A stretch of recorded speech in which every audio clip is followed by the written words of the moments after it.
Bueno, entonces ya estoy grabando, retomamos. Bueno, en las argumentaciones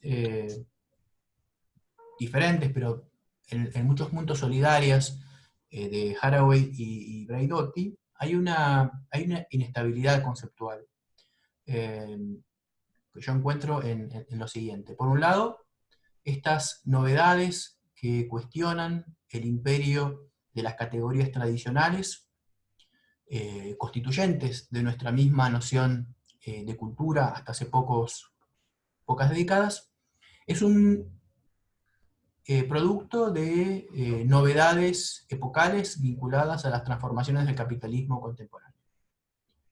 Esas novedades suponen la emergencia de ciertas zonas de contingencia que no parecieran plenamente subsumibles en la reproducción de las relaciones sociales y las modalidades de práctica que esa misma sociedad capitalista produce. Pero por otro lado, esas novedades digamos, contribuyen a la reproducción del sistema social en el cual hoy convivimos. Y donde digamos, la centralidad del individuo, del sujeto, ya no aparece como dada. Y aquí hay una tensión, porque en ambos casos nos encontramos con una argumentación política, eh, entre otras, ¿no? Pero tienen en las dos autoras tienen una fuerte impronta política. Pero se genera allí el mismo problema que habíamos encontrado en la teoría marxiana, ¿no?, del capitalismo. Esto es, cómo la cuestión de si la voluntad política, si la orientación estratégica, si el debate respecto de qué hacer con esas potencialidades se puede derivar de alguna manera a través de un cierto automatismo de esas mismas innovaciones eh, tecnológicas, culturales. Es decir, si podemos deshacernos, si podemos eh, abandonar la noción misma de la agencia política, de la acción política y de lo que constituyó hasta, hasta hace muy recientemente el suelo conceptual de la voluntad política. O cultural, de intervención cultural, que ha sido eh, antropocéntrica. Quiero decir, la teoría política, en sus diversas, o las filosofías políticas, en sus diversas formulaciones, que en muchos casos son antagónicas e incompatibles en la historia, ¿no?, del pensamiento político, eh, tuvieron como una premisa esa presunción antropológica de un sujeto que puede ser individual o colectivo, que de alguna u otra manera define cuáles son sus intereses o sus metas, cómo se relaciona con otros sujetos, cómo se constituye entonces una voluntad que puede intervenir y modificar el estado de cosas sociales históricas, que por lo tanto son transformables. Eh, y esa es una ambigüedad irresoluble, porque digamos, podríamos pensar, por ejemplo, que en estos modos, que en una argumentación vitalista, spinociana, deleuziana, desarrolla Rossi Braidotti, ¿no?, de ir más allá del devenir animal o el devenir tierra, o el devenir máquina, ¿no?, y ahí confluye con el argumento cyborg o cyborg de Haraway. Si no falta allí digamos, un movimiento eh, que habilite la emergencia de la voluntad política. Esto es algo que, por ejemplo, se observa no solo en el planteo, digamos, de la teoría crítica marxiana, ¿no? Donde encontramos, digamos, por el Marx, yo lo que había tratado de mostrar a propósito de los Grundrisse es que eh, digamos, el marxismo no es una teoría del sujeto, sino en la medida en que identifica que el único sujeto en la sociedad moderna es el capital, ¿no? Y por lo tanto, ni los individuos, ni las clases sociales u otros grupos compuestos por múltiples individuos podrían ser conceptualmente comprendidos como sujetos, entendiendo por sujeto aquello que realiza un conjunto de metas que determina su propio automovimiento, ¿no? Que posee una tendencia interna que lo hace transformar la realidad. Digamos, para el pensamiento crítico de Marx, ese es el sujeto, es el capital. ¿Sí? En cambio, las clases sociales pertenecen conceptualmente al pleno de las relaciones sociales de producción, y los individuos, para Marx, no son sino el conjunto de las relaciones sociales que los constituyen. Esto supone un problema respecto digamos, de la opción política que se deriva de esa teoría crítica, ¿no? Porque entonces pareciera no emerger digamos, una brecha para la innovación. Y es el gran problema que luego acosó a buena parte de la tradición marxista. Esto es, ¿cómo es posible el desarrollo de la conciencia socialista en la clase trabajadora si la misma experiencia social, para decirlo en términos del filósofo Georgi Lukács, cosifica también la conciencia de la clase trabajadora? Entonces, la clase trabajadora, antes que realizar una revolución, una transformación revolucionaria, usualmente lo que en la misma experiencia sistémica la conduce a hacer es a negociar los modos en los cuales, digamos, participa como una forma de esa sociedad, la forma de mercancía, en términos de la fuerza de trabajo, en esa misma lógica. Entonces se constituyen sindicatos, y los sindicatos reclaman salarios, condiciones de trabajo y otros beneficios, pero que no, en lugar de poner en cuestión el sistema en general, tienden a reproducirlo, ¿no? Se integran de una manera antagónica, pero se integran al mismo sistema.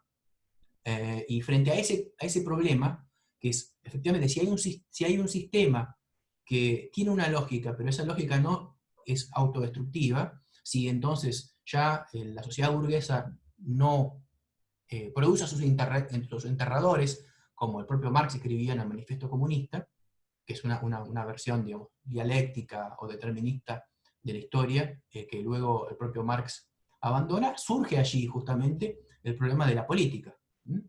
Entonces, no sé, el leninismo va a intentar resolver a partir del concepto de partido, ¿no? De partido político, que es justamente en la medida en que la clase trabajadora no puede desarrollar ella misma su conciencia socialista, dice Lenin, es el partido socialista el que incorpora esa dimensión de la transformación estratégica.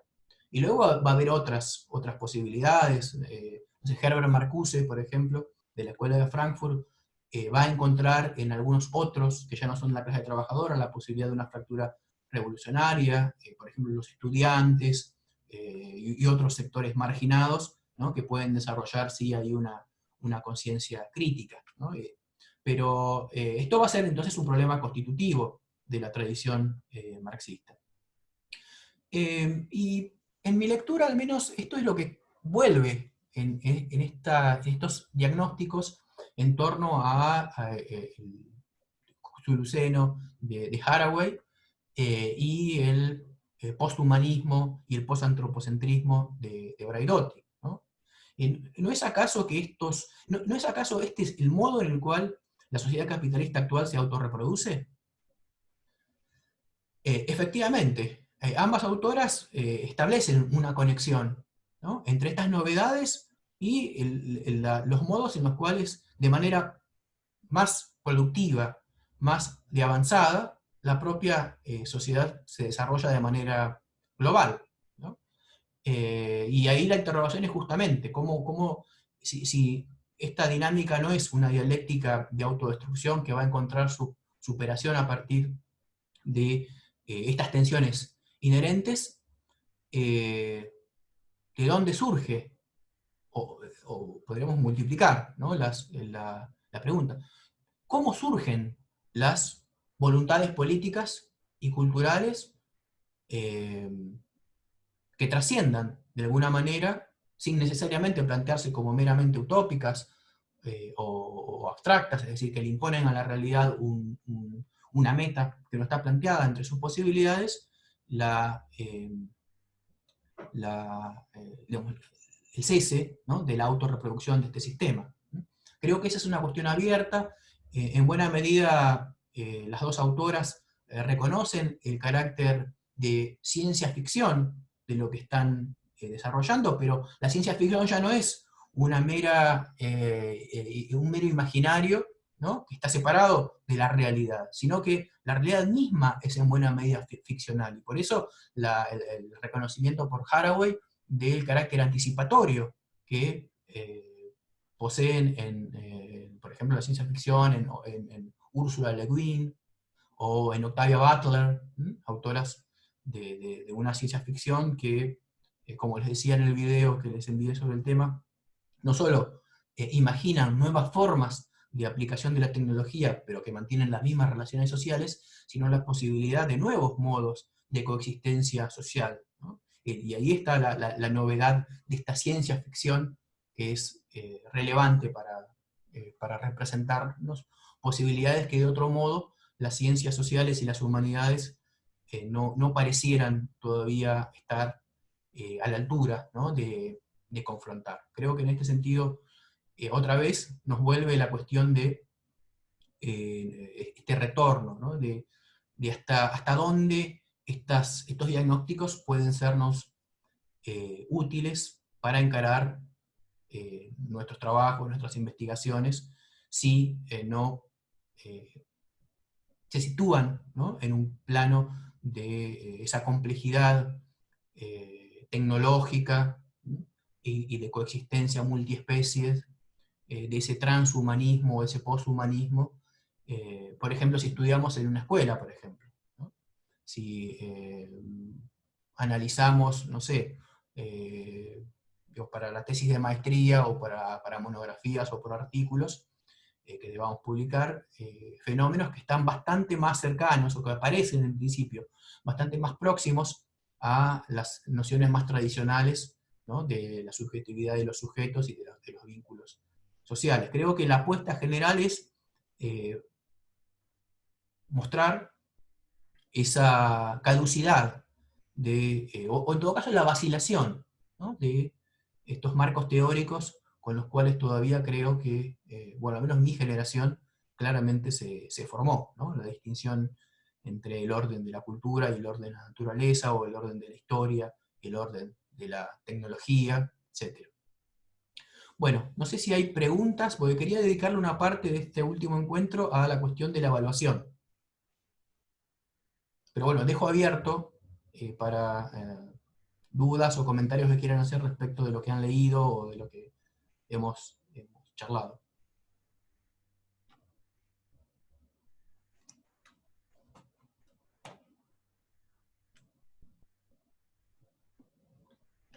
Que como habrán visto, este seminario se desarrolla, es un seminario breve para, digamos, la cantidad de tópicos que sería aconsejable visitar.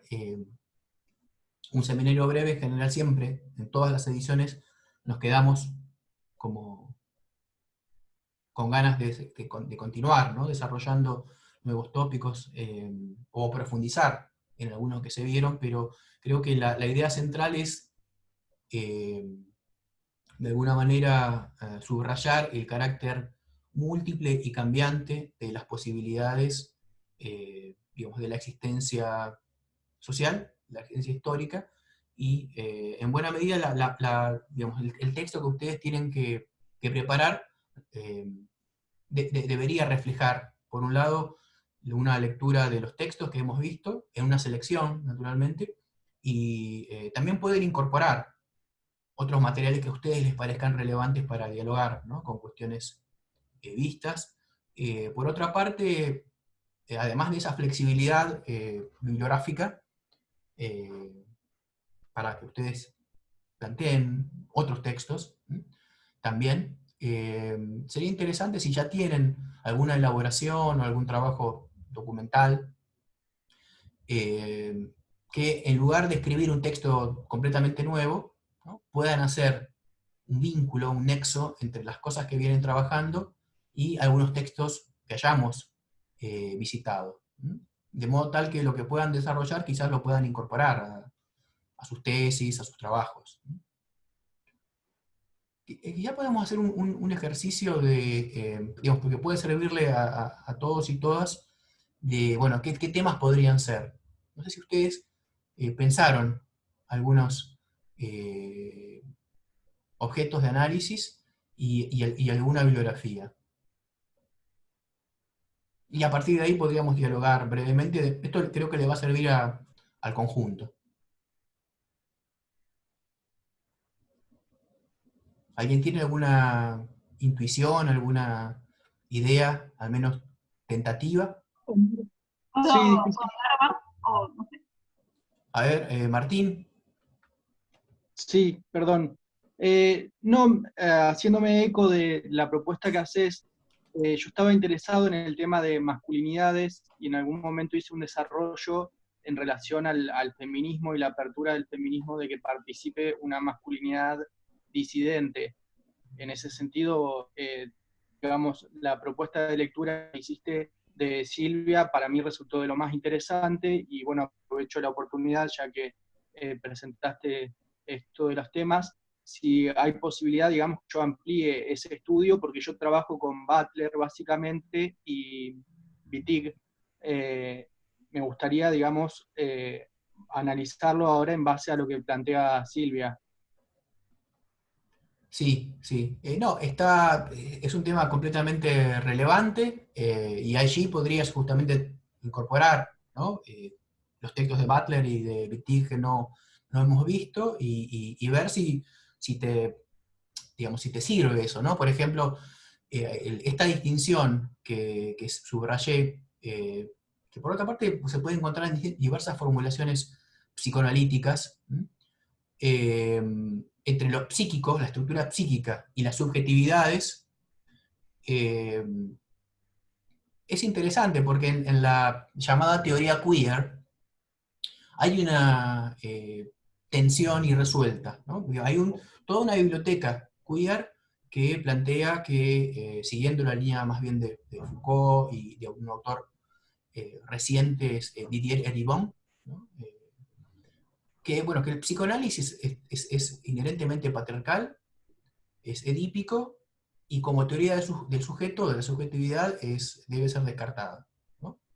Y por otro lado, hay otra biblioteca de la teoría queer, entre las cuales está Judith Butler, pero bueno, hay otras y otros autores también, que en cambio o leen a Freud y a Lacan y a otros autores y autoras del psicoanálisis como aquellos que abren la posibilidad de extender, ¿no? la dimensión crítica de la teoría.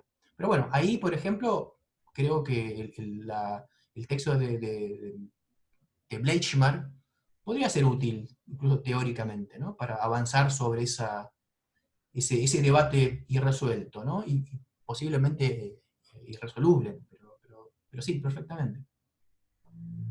Bueno, gracias.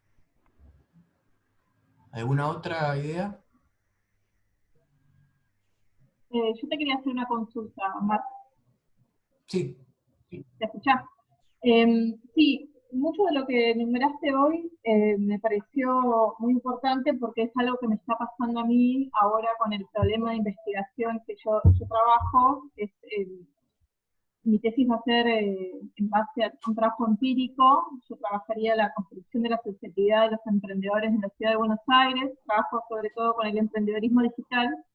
Y lo primero que me apareció al ir a las fuentes y al campo era que, bueno, obviamente hay una diferencia en cuanto al género. Entonces, yo pensaba presentarte un trabajo relacionado a cómo pensar mi problema desde una perspectiva de género. Eso lo pensé la semana 1, pero ahora con lo que se dio esta última clase, quería ver si el concepto de comunidades imaginadas era válido también como para poder pensar estas microcomunidades, si está bien nombrarlas así, como pueden ser, por ejemplo, los emprendedores que tienen todo un funcionamiento de, bueno, encuentros, ahora no, pero encuentros virtuales ahora, pero en su momento tenían encuentros en espacios determinados, compartían experiencias, mucha mentoría, y a la vez son individuos, subjetividades muy dispares en cuanto a sus propósitos, en cuanto a sus emprendimientos, en cuanto a sus trayectorias, sus experiencias. Porque tengo este problema de que desde la teoría a veces se analizan estos fenómenos y cierran muy bonito, pero cuando uno va a la experiencia encuentra muchas contradicciones, y estoy yendo a la empiria, digamos, estoy yendo al campo y volviendo a la teoría y revisitando, y bueno, tengo como esas dudas. Yo soy de formación socióloga. ¿Qué formación, perdón? Socióloga. Socióloga. Sí, bueno, sí, digamos, ese desencuentro es algo constitutivo, ¿no? Al menos desde una mirada histórica entre digamos, la armonía de la teoría y la diversidad de los datos que recogemos en los archivos o en el campo, ¿no? Así que es bienvenido ese análisis. De hecho, a mí me interesa particularmente, no es porque no me guste la teoría, me gusta la teoría, pero bueno, aprendo mucho siempre con esos trabajos que incorporan esa documentación, ¿no? O esas novedades que no se encuentran en ningún otro lugar. Así que, perfecto.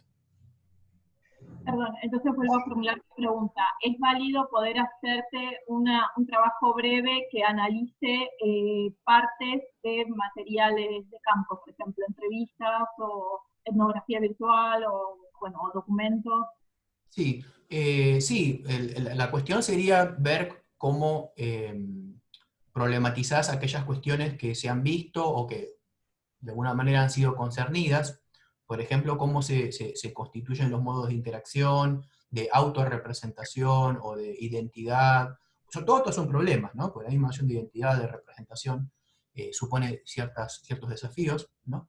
Que no necesariamente tienen que incorporar el concepto de sujeto, ¿no? Que es un concepto problemático, bueno, que de alguna manera se nos presenta, digamos, ahí tenemos como un desfasaje, ¿no? Porque por un lado en la maestría es una maestría de estudios del sujeto y la subjetividad, pero por otro lado buena parte de la maestría pone en cuestión esos conceptos, ¿no? Como nociones justamente que de distintos modos son problemáticas.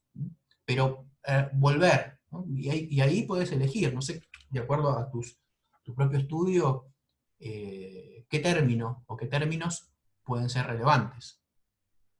Identidades, o sea, interacciones, en fin. Pero sí, sí.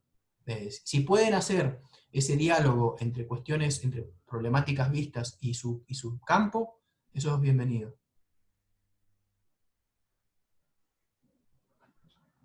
Bueno, ¿alguien más? ¿Alguien quiere hacer un trabajo más teórico, filosófico? Yo, Omar, tenía pensado retomar un poco el texto de Haraway que vimos en este encuentro, básicamente porque me parece que hay una paradoja en cuanto a este proceso, digamos, del poshumanismo, que justamente aquellos cuerpos que menos encajan en la definición de sujeto son los cuerpos que más están sufriendo este tránsito, y en Haraway no hay una contemplación de este problema, me parece.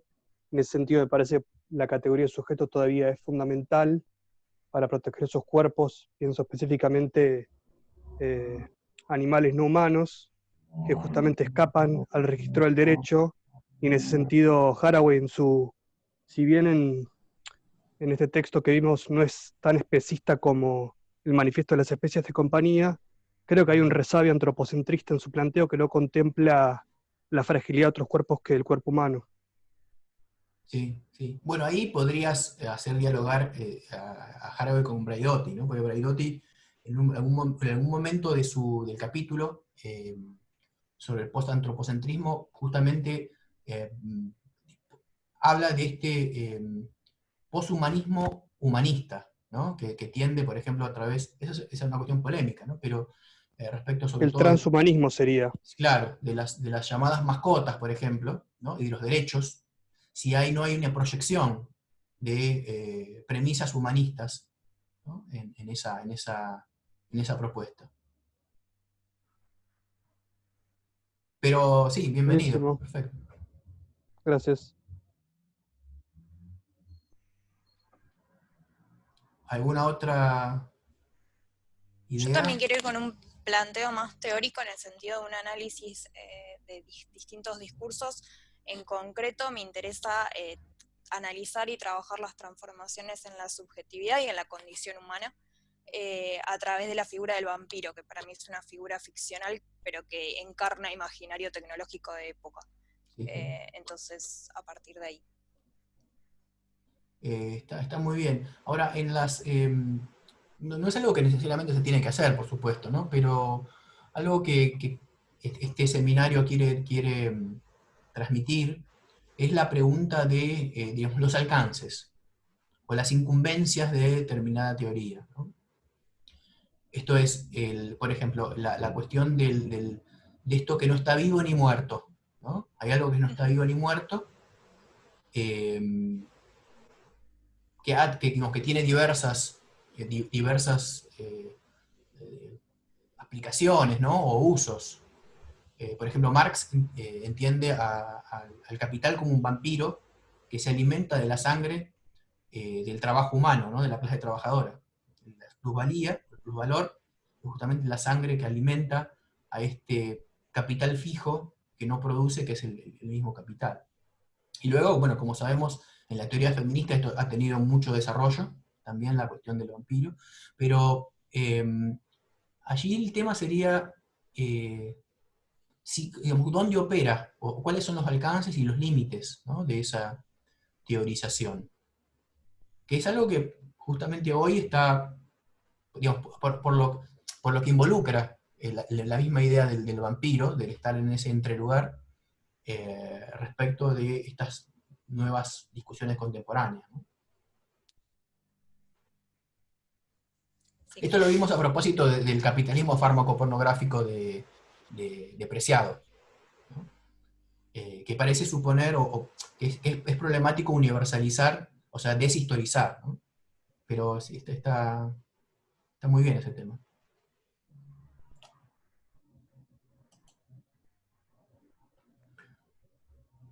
¿Qué haces, Omar? Otra vez, Emiliano. Adelante. Nada, primero me encantó el seminario, súper potente. Me da mucha pena que no lo podamos hacer hecho presencialmente. Hay mucha gente que conozco y que le tengo mucho aprecio, que los veo acá en la pantalla y me da un poco de impotencia no poder estar ahí dialogando. Nada, me interesa menos que recomiendes, por un lado, recomendar bibliografía y sobre un tema que comentaste a lo último, que me parece súper importante, que es, entiendo que en algún punto vos partís de la idea de que el capital es el sujeto de la sociedad moderna, tanto que relación social general. Yo tendería a partir de ese punto de vista, que genera potencialidades emancipatorias que no puede realizar por la forma misma de la dominación en la sociedad capitalista. Y ahí vos introduciste el problema de cómo se genera entonces, partiendo de esas premisas, del Marx del capital y de toda una tradición muy larga, una voluntad política de transformación de la sociedad. Nada, es menos que me recomiendes bibliografía, que ¿qué opinás vos en cierto punto sobre esa idea, ¿no? ¿Cómo lo estás pensando vos? ¿Por dónde lo pensarías? ¿Por dónde encararías el problema? Partiendo, sin prescindir de partir que el capital es el sujeto. ¿O habría que prescindir de esa hipótesis? Nada, por ese lado va la pregunta, porque en algún punto me gustaría escribir sobre eso. Sí, bueno, primero respecto de lo que planteabas del problema de lo presencial, en general yo también lamento que no se haya podido hacer, porque lo más interesante en general en el funcionamiento no es lo que yo pueda decir, sino más bien lo que ustedes discuten entre sí cuando estamos en el aula, ¿no? Eso es lo más poderoso, ¿no? Porque allí no solo hay una parte teórica, sino también un trabajo respecto de los textos, y eso en grupos, y hay un momento de habla, de comunicación, de debate, ¿no? Que es muy rico. Y ahí es donde surgen las ideas más interesantes, ¿no? Más que desde mi lado, en lo que puede emerger en esa discusión, ¿no? Colectiva. Ahora, respecto específicamente de lo que vos planteás, efectivamente, yo pienso que el marxismo no es una teoría de sujeto, no es una teoría del sujeto emancipatorio, sino más bien de un sujeto de la dominación, que es el capital. Lo cual supone este problema de la salida política, pero yo creo que la teoría crítica no tiene esa función, esa es una postura mía, ¿no? En general, el pensamiento de Marx surge del seno de los llamados jóvenes hegelianos, o jóvenes de izquierda hegeliana, que se desarrolla luego del fallecimiento de Hegel en 1931, que es donde surge el concepto de praxis, que es un concepto muy importante, del cual va a derivar luego la noción de práctica, que habita buena parte de nuestros lenguajes, pero que tiene la meta, cuando se presenta en los años 30, de exceder el idealismo hegeliano que carecía de esa, o que reducía, digamos, la posibilidad de acción de los particulares a, digamos, la efectividad del espíritu, que era un espíritu nacional, ¿no? Que era un espíritu cuya racionalidad estaba dada por el Estado. Entonces, los jóvenes hegelianos reivindican la noción de práctica, y desde entonces hay una suerte de supuesto de la tradición marxista de la unidad llamada unidad teoría práctica. Yo creo que esa unidad teoría práctica es digamos, es puramente ideológica y en el fondo idealista, en el sentido de que supone o que involucra la posibilidad de que exista un sujeto que está autocontenido, ¿no? Que su propio hacer se despliega. Más bien yo parto de la fractura, pero me parece que un principio materialista es suponer que existe siempre una discordancia entre la teoría y la práctica, y eso es un punto de partida. Entonces, se puede sostener una teoría crítica del sujeto capital como característica de la experiencia moderna, pero esto supone reconocer que el ámbito de la acción política tiene sus especificidades. Esto no significa adherir a una concepción puramente discursiva de la política, porque efectivamente la eficacia global del capital involucra límites que son muy, muy precisos en lo que se puede hacer, por ejemplo, en las posibilidades que tiene un Estado para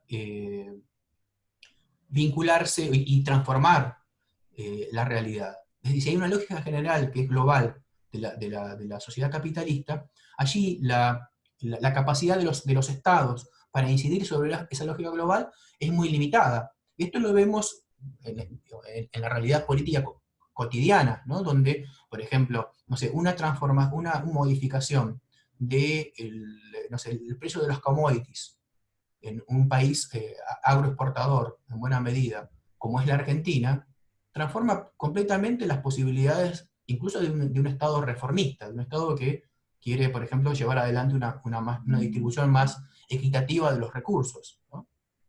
Y esto sitúa unos límites para la acción política, y entonces allí la idea de la voluntad política no es plenamente ajena a la teoría crítica que revela, que muestra ese fetichismo o ese automovimiento de ese sujeto social que es el capital.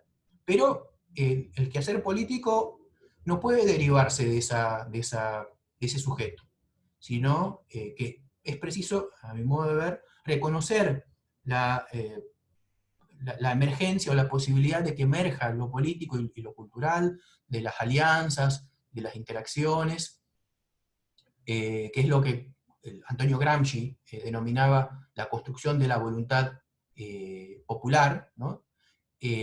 Como una dinámica específica, que supone entonces reglas y dimensiones particulares que no son propias de la teoría. La teoría crítica no tiene, a mi juicio, la no tiene una dimensión práctica en términos políticos organizativos. Son dos aspectos que están vinculados de alguna manera, no están radicalmente escindidos, pero tampoco poseen una unidad originaria que haya sido fracturada por, digamos, por la contingencia. Por ejemplo, hay un libro de Perry Anderson, un historiador británico, que se llama Consideraciones sobre el marxismo occidental. Entonces, lo que intenta explicar Anderson es por qué surge una teoría marxista separada de la política y de la práctica. El ejemplo más claro para él es la Escuela de Frankfurt, ¿no? Y Theodor Adorno como el gran teórico, ¿no? Un filósofo que está desinteresado de la práctica política, de la lucha de clases o de las formas de organización partidaria, por ejemplo, y él atribuye esa fractura entre la teoría y la práctica, en lo que él llama el marxismo occidental, a la derrota de los intentos revolucionarios de la década del 20 en Europa, ¿no? En Italia, en Hungría, etc. Pero esa tiene una explicación historicista, ¿no? Contingente, yo creo que es estructural. Bueno, como se va a terminar el tiempo, les aclaro, la extensión mínima y máxima del texto oscila, para quienes cursan la maestría, entre 5 y 7 páginas, todo incluido, ¿sí? Bibliografía, notas al pie, y para quienes cursan el doctorado, la extensión va de 10 a 12 páginas. Tienen 6 meses para presentar el trabajo, pero luego en general siempre hay prórrogas, ¿no? Pero ese sería el primer plazo, 6 meses. Me pueden escribir por mail si quieren consultar sobre el tema, bibliografía. No, acá me pregunta Ani, no, para la maestría es un trabajo breve. Las monografías son para los cursos más largos. Es un trabajo breve de 5 a 7 páginas. En cambio, para el doctorado es de 10 a 12 páginas, insisto, charlamos sobre las temáticas y la bibliografía, y bueno, nos despedimos. Ahora, muchas gracias por haber participado, espero que les haya servido, al menos en términos de lecturas. Nos seguimos comunicando y buena suerte en la maestría, en todo, y cuídense. Muchas Chao. gracias. Chao, que estén bien. Gracias, Omar. Muchas Un gracias. placer. Suerte. Hasta luego. Excelente. Muchas gracias. Excelente. Chao. Gracias. Escribimos cualquier cosa. Perfecto. Gracias, chao. Perfecto. Seguimos en contacto. Chao, chao. Gracias.